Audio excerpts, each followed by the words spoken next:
Chers amis internautes, je vous salue tous dans le merveilleux nom de Jésus. Sachez que nous poursuivons vraiment notre action, cette action qui est importante pour vous et pour nous. C'est la semaine d'entraide pour la nation haïtienne. Nous avons commencé au début de la semaine, le 17, et nous allons terminer samedi par un jeûne que nous allons vous dédier. Ok? Nous allons jeûner pour vous, tous ceux qui sont prêts à le faire. Donc, depuis lundi, nous sommes engagés vraiment à nous mettre ensemble pour pouvoir vraiment vous aider à sortir de cette situation. Et cela est possible. Parce qu'il y a une différence entre ce qui est de la terre, ce qui est du naturel, ce qui est vraiment, je dirais, des ténèbres, et ce qui est de la lumière. Amen. Donc, hier, chers bien-aimés, nous avons parlé un peu de la situation en Haïti. Bon, je dirais du monde entier, dans le monde entier, parce qu'à partir du moment où nous avons péché, il est écrit que la terre a été maudite. Dans le livre de Genèse, vous allez trouver cela, ok? Donc, chers bien-aimés, il y a la malédiction qui parcourt le monde, mais surtout votre pays. Il y a les maladies infectieuses, il y a les guerres maintenant entre vous-même, guerre de gang. Pourquoi toutes ces choses-là? C'est encore un péché. Parce qu'on ne peut pas s'entretuer entre frères, etc. et tout. Il y a un vrai problème et vous l'avez senti à tel point que vous essayez de fuir. Mais ce n'est pas la solution. Ce n'est pas la solution. Alléluia. Et malheureusement, les possibilités de l'Église de s'unir pour pouvoir faire une action commune. C'est ça peut-être le plus grave. Les enfants de Dieu aussi qui sont divisés, même à l'intérieur de l'Église. Chers bien-aimés, je le répète et je le dirai toujours, Jésus est la solution au règlement de toute cette situation-là. Amen. Amen. Donc, aujourd'hui, le thème que nous allons débattre, pour vraiment vous aider à croire que cela est possible. Non seulement à croire, mais à expérimenter. Parce que la parole de Dieu, elle est vivante. Ce que sa bouche a déclaré, sa main l'a accompli. Dites seulement un mot. Alléluia. Donc, nous allons vraiment, je dirais, comprendre ce que le Seigneur veut faire.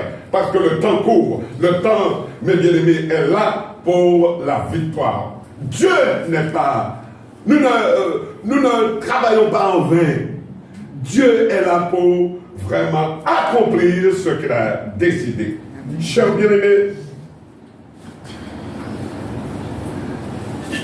j'ai cherché dans la Bible pour essayer de vous réconforter, de vous encourager, de vous accompagner avec l'Église en Martinique. Et la première chose que j'ai vue, qui m'a surpris, le Seigneur dit, revenez à l'Éternel. Vous vous êtes éloignés, revenez à l'Éternel. Amen. Et je vais vous montrer pourquoi il faut revenir à l'Éternel. Parce qu'en fin de compte, lorsque nous voyons Dieu, pendant 40 ans, dans le désert, avec son peuple, il était là. Au milieu d'eux, la Shekinah. Mais, chers bien-aimés, nous allons voir que ce n'est pas pour cela qu'ils ont été victorieux, parce que leur cœur n'était pas à Dieu. Pourtant, il n'y a pas eu de tremblement de terre. Pourtant, il n'y a pas eu de malédiction de la terre. Pourtant, il n'y avait pas, chers bien-aimés, en ce temps-là, de maladie, etc. Et tout. La parole de Dieu dit que même leur linge leurs vêtements, leurs chaussures ne se sont pas usées. Je n'ai jamais vu, j'ai regardé, je n'ai pas vu un qui est mort du cancer. Mais pourtant, tous ils sont morts. Beaucoup sont morts. Donc il y a une raison. La raison, mes bien-aimés, c'est que à partir du moment où on s'écarte de Dieu, on s'écarte de la parole, on n'obéit pas, on commence à juger, on commence à murmurer, on commence, etc. et tout cela, la division entre et le diable il est content. Ma soeur, revenez à l'Éternel. 2 Chroniques 30, verset 9. Oui. Si vous revenez à l'Éternel, vos frères et vos fils trouveront miséricorde auprès de ceux qui les ont emmenés captifs. Ils reviendront dans ce pays, car l'Éternel, votre Dieu, est compatissant et miséricordieux, et il ne détournera pas sa face de vous si vous revenez à lui. Amen. Si nous revenons à l'Éternel, l'Éternel nous fait une promesse que nous pouvons expérimenter. Il ne suffit pas d'entendre, mais il faut mettre en pratique et nous allons voir vraiment la gloire de Dieu. Il a dit, je combattrai pour vous. Je combattrai pour vous. Zacharie 14, verset 3. L'Éternel paraîtra et il combattra ces nations comme il combat au jour de la bataille. Amen. Amen. L'Éternel paraîtra. La puissance de la parole, la prière, etc. Ce que le Seigneur demande, c'est que son peuple s'unisse et qu'il prie ensemble. Pas de division. L'Éternel, cher bien-aimé, nous a donné le pouvoir sur toute la puissance de l'ennemi. Alléluia. Nous avons la puissance, nous avons l'autorité et nous pouvons vraiment nous lever et mettre l'ennemi KO. Amen. Avec Jésus, bien sûr. Voici, je vous ai donné le pouvoir de marcher sur les serpents et les scorpions et sur toute la puissance de l'ennemi, et rien ne pourra vous nuire. Amen. Amen. Quelle consolation. Je vous ai donné le pouvoir de marcher sur les scorpions et sur toutes les scorpions et sur toute la puissance de l'ennemi, et rien ne pourra vous nuire. Amen. Satan, il a cette force, mes bien-aimés, c'est de contredire la parole de Dieu et de faire l'opposé. Ok? Mais ne soyez pas impressionnés par tout ce que vous allez entendre, tout ce que vous allez voir dans ce monde-là. Parce que le monde physique a son esprit, mais le monde spirituel, c'est pourquoi le Seigneur nous demande une chose. 2 Chroniques 7, 14, on peut le lire rapidement. 2 Chroniques 7, 14. Le Seigneur est en train de nous donner les armes pour pouvoir vraiment être victorieux. 2 Chroniques 7, 14. 2 Chroniques 7, 14. Si mon peuple, sur qui est invoqué mon nom, s'humilie, prie et cherche ma face, et s'il se détourne de ses mauvaises voies, je l'exaucerai des cieux, je lui pardonnerai son péché et je guérirai son pays. Amen. Amen. Et chers bien-aimés, je voudrais vous dire comme le Seigneur aime ces réunions-là, où vraiment nous nous levons, nous venons dans sa présence. Nous ne venons pas pour nous, mais nous venons de la présence de Dieu. Parce qu'il est écrit que lorsque 2 ou 3 sont assemblés en mon nom, je suis au milieu d'eux. C'est parce que la présence de Dieu est là, qui nous attire à lui. Et il est content de voir cette réalisation-là. Alléluia. 1 Chroniques 5, 18, 19.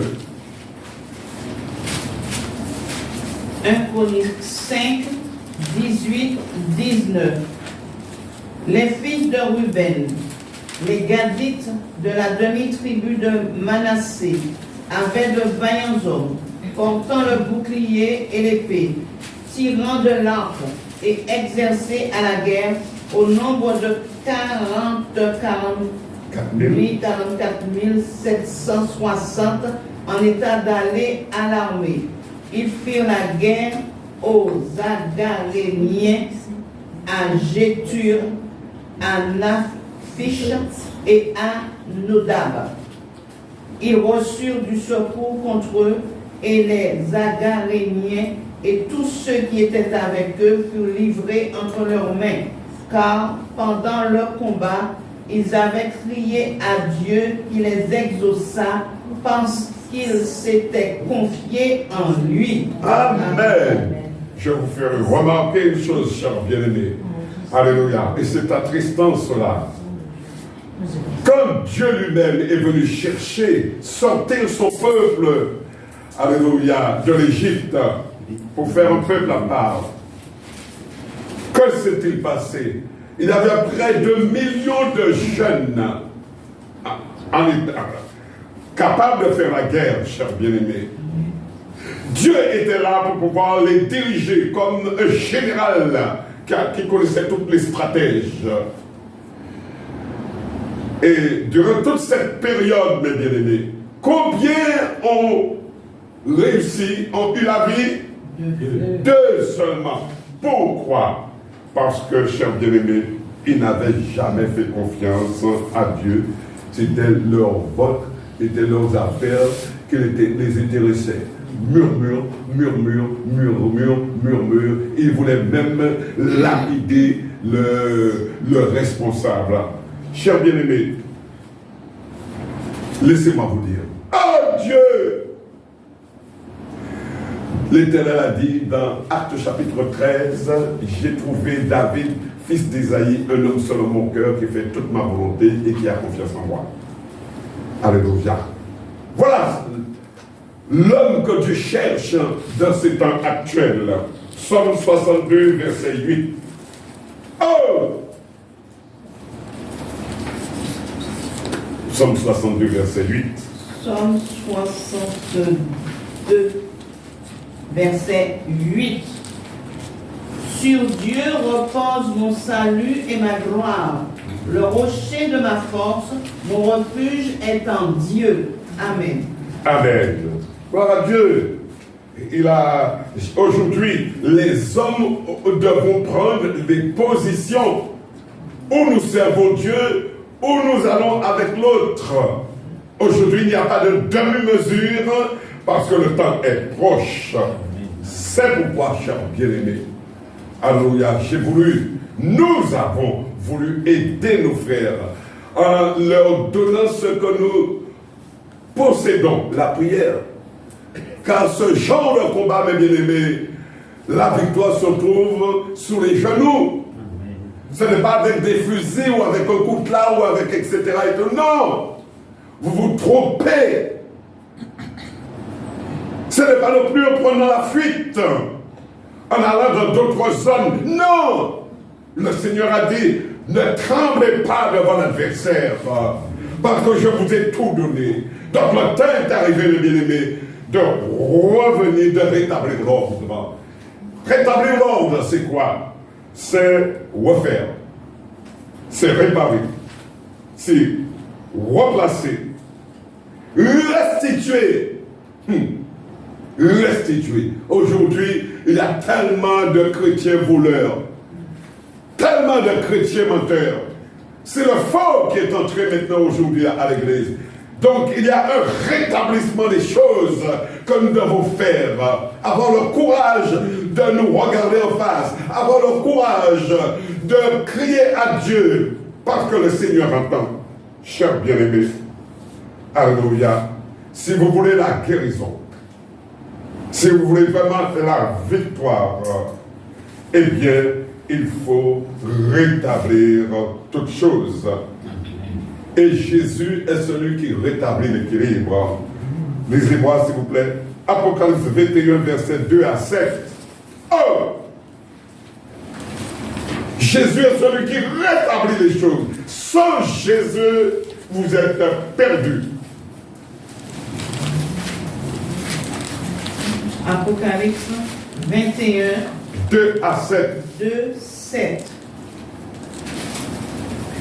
Et moi, Jean, je vis descendre du ciel, d'auprès de Dieu, la ville sainte, la nouvelle Jérusalem, préparée comme une épouse qui s'est parée pour son époux. Et j'entendis du ciel une forte voix qui disait, voici le tabernacle de Dieu avec les hommes. Il habitera avec eux, et ils seront son peuple. Et Dieu lui-même sera avec eux, et sera leur Dieu. Il essuiera toute larme de leurs yeux, et la mort ne sera plus, et il n'y aura plus ni deuil, ni cri, ni douleur, car les premières choses ont disparu. Et celui qui était assis sur le trône dit, voici, je fais toutes choses nouvelles. Et il dit, écris, car ces paroles sont certaines et véritables. Et il me dit, c'est fait, je suis l'alpha et l'oméga, le commencement et la fin. À celui qui a soif, je donnerai de la source de l'eau de la vie gratuitement. Celui qui vaincra héritera ces choses, et je serai son Dieu, et il sera mon fils. Amen. Amen. Chers bien-aimés, chers frères et sœurs, chers vraiment amis de Dieu, vous qui avez été mis à part pour représenter Dieu dans votre pays, levez-vous et surtout arrêtez d'enfanter les démons. Car les démons ne se trouvent pas comme ça dans l'air. Les démons cherchent un lieu, cherchent vraiment un refuge. Et c'est nous qui enfantons les démons parce que nous ne sommes pas dans l'obéissance. Le Seigneur a dit, arrêtez de pécher. Je parle à l'Église, bien sûr. Et ceux qui combattent l'Église et qui entendent ce message, il y a vraiment une victoire pour vous. Parce qu'il n'y a pas d'autre solution que la repentance, que rentrer en vous-même. Et si vous avez, alléluia, il y a un problème majeur, crucial, c'est le manque de pardon. On n'arrive pas à pardonner. Là encore, c'est un lien, chers bien-aimés. Nous allons vous aider. Parce que nous sommes le corps de Christ. Mais faisons un effort pour pouvoir vraiment nous pardonner les uns les autres, nous aimer les uns les autres, nous donner la main d'association, faire des rassemblements pour pouvoir prier ensemble. N'ayez pas peur des gangs, n'ayez pas peur des démons, parce que vous avez le pouvoir sur tous ces esprits. Alors la question qu'il faudrait vous poser là maintenant, beaucoup de gens se proclament de Jésus. Jésus, Jésus, Jésus, Jésus, Jésus. Mais faites-vous ce que dit Jésus? Ce que vous a dit Jésus? Le Seigneur dit, ne vous bornez pas à entendre la parole, mais mettez la parole en pratique. Chers bien-aimés, il y a un problème d'insatisfaction. Le problème majeur qui est en vous, c'est l'insatisfaction. On veut davantage, on veut plus. On est prêt à faire du n'importe quoi. Vous êtes en train d'attirer les démons à vous. C'est pourquoi, chers bien-aimés, les causes de l'échec du peuple de Dieu de la marche de la terre promise, eh bien, les causes sont simplement le péché qui habite en eux. Murmure, convoitise, impiété, impatience, incrédulité, rébellion, idolâtrie, médisance, désobéissance, inconduite et surtout sans vision. je voudrais simplement vous dire, le péché le plus grave, alléluia, qui donne le droit de Satan de faire ce qu'il veut, non seulement avec nous, mais avec notre famille, c'est surtout l'insatisfaction. Toute une génération, depuis l'âge de 20 ans et au-dessus, périssent dans le désert. Plus de 600 000, chers bien-aimés, sauf Caleb et Josué. Prenez avec moi Nombre 14, versets 22-24. Nombre 14, 22, 24. Tous ceux qui ont vu ma gloire et les prodigues que j'ai fait en Égypte et dans le désert, qui m'ont tenté déjà 10 fois et qui n'ont point écouté ma voix, tous ceux-là ne verront point le pays que j'ai juré à leur père de leur donner. Tous ceux qui m'ont méprisé ne le verront point. Et parce que mon serviteur Caleb a été animé de notre esprit et qu'il a pleinement suivi ma voix, je le ferai entrer dans le pays où il est allé et ses descendants le posséderont. Amen. Amen. Chers bien-aimés, j'ai vu que le Seigneur a changé mon message pour vous parler de cœur à cœur. Il est plus facile de se réfugier derrière un message. Mais lorsque vous parlez de cœur à cœur à un peuple, cœur à cœur à une église, cœur à cœur à un frère, là c'est un engagement personnel, parce que vous ne pouvez pas apporter ce que vous n'avez pas reçu. Et c'est ça la grande différence. Jésus, étant tout jeune, a rencontré beaucoup de docteurs de la loi. Alléluia. Beaucoup de docteurs de la loi. Il y en a même qui se cachaient, notamment Nicodème, qui est venu le voir la nuit pour lui demander, mais comment faire pour pouvoir vraiment hériter du royaume de Dieu? Je vais vous dire une chose, c'est très simple, être vrai avec soi-même. Prenez conscience, chers bien-aimés, qu'il y a vraiment des choses dans votre cœur, qu'il y a un repère. Quand vous avez ensemencé, il y a des petits, alléluia, des petits démons qui sont là, chers bien-aimés. Parce que chaque fois que l'on, je dirais, quand on rejette la parole de Dieu, eh bien c'est un démon qui est entré. Et après, eh bien, ils savent, hein, Satan sait. Il connaît d'avance les gens qu'il va utiliser. Le travail que nous devons faire. Et nous allons aider aussi nos frères qui sont en train de souffrir à le faire. Et nous verrons la gloire de Dieu. Parce que nous avons changé de modèle.